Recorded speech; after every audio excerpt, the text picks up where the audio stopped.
Is it a commission for buyers agents gone? Have you seen the news about the lawsuit that just the big companies lost about the commissions paid to buyers agents because supposedly the buyers didn't know they were paying that commission from the sale of the price of the house, and apparently the prices of the house were inflated to pay the commission to the buyers agents that the buyers didn't know they were paying because of the sellers. Okay, for me it's a little bit nuts, but hey, it's a lawsuit for $1.6 billion with one of the big companies. I'm not gonna say the names. Another company, 600 million. Three big companies for real estate broker two of them had to settle for that. What do you think about that? Well, I'm gonna tell you this. Something I learned my old brokerage and my old broker, my friend Alan Castillo. I'm never going to forget this. Real estate, everything is negotiable, okay?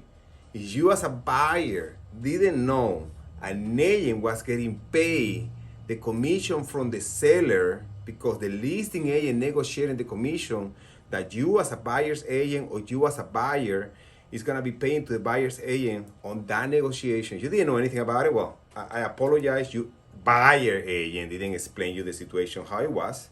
But I think all the seller agree when they sign the listing agreement to pay for that.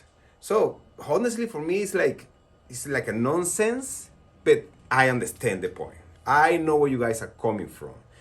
Apparently, this lawsuit is supported by the big companies buying properties, buying real estate, the hedge funds, because now they don't need to hire an agent or buyer's agent to get paid to buy a property for them, when just the listing agent is the one who's gonna get paid. They just can work with the listing agent only, or the listing agent can negotiate with the seller. This is the price, only with the commission from me as a listing agent. And now let's wait for the offers, and the buyers and the buyer's agent can negotiate the commission they want and add it on top of the price to see the final price on the counter offers. I know it sounds a little bit complicated. Maybe you should probably Google. Tell me, what do you think? Do you think that today's system to do real estate and commission is the best way, the right way? Not because always been done that way, it's because probably simple. And that's going to the point. Do you rather be happy or be right? Huh? Like, right now, let's say you're a seller, okay? Let's say the listing agent is coming to the listing presentation and say, you know what? We can sell you house for $500,000 and you're gonna pay me as a listing agent only 2.5%. That would be $12,500. However, if we add the commission for the buyer's agent to sell you house faster, then we can sell your house for $512,500, and then we're gonna pay the 2.5% commission to the other agent. If you were a seller, what would you do? Would you sell for $500,000 or for $512,000? Are you gonna pay both commission or you're gonna pay only one commission? Huh? What would you do? For me, I have no problem keeping it the way it is, but I will understand completely if it goes the other way around. And now going the other way around, to keep it simple, I went to this presentation last week from Gawar, the president, Michelle. She was awesome, and she was saying the way as an agent, if you are in the business, doing this business, as an agent, the way you're doing a listing presentation to get the listing and sell the house, with the seller, of course.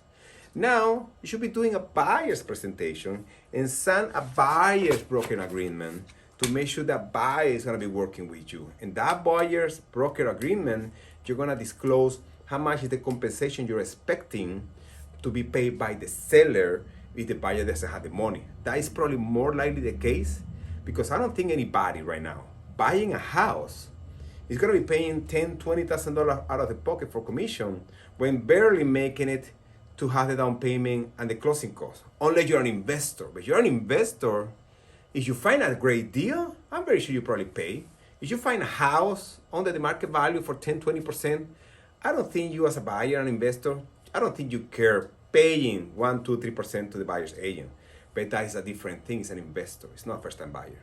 Anyway, the other point I've been seeing is like majority of buyer's agents are Hispanic and minorities. And those are the ones going to be impacted the most in this kind of new way to do real estate. So let me know what you think. You already know my opinion. And now going back to be happy or be right. What would you rather be, huh? Are you choosing your battles We finally closed the transaction on Monday. Anna, congratulations, and the Hernandez family.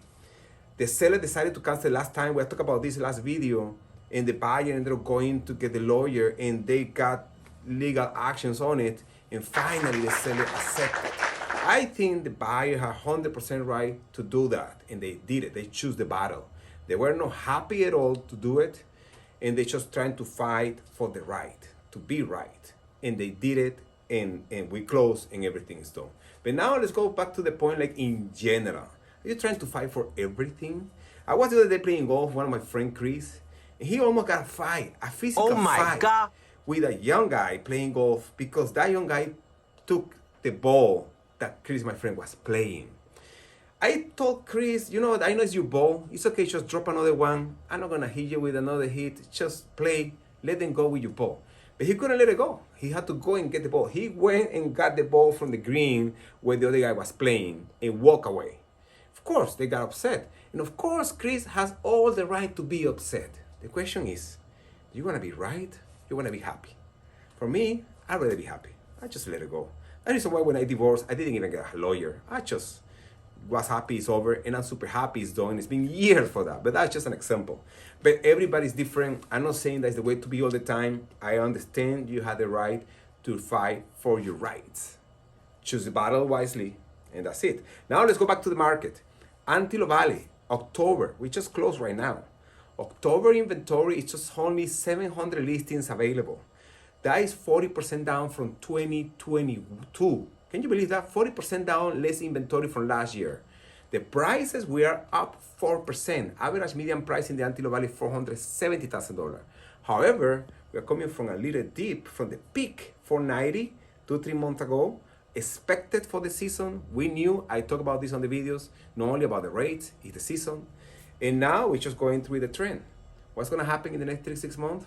We'll see. We'll be up to the rates and the inventory. Inventory is still low.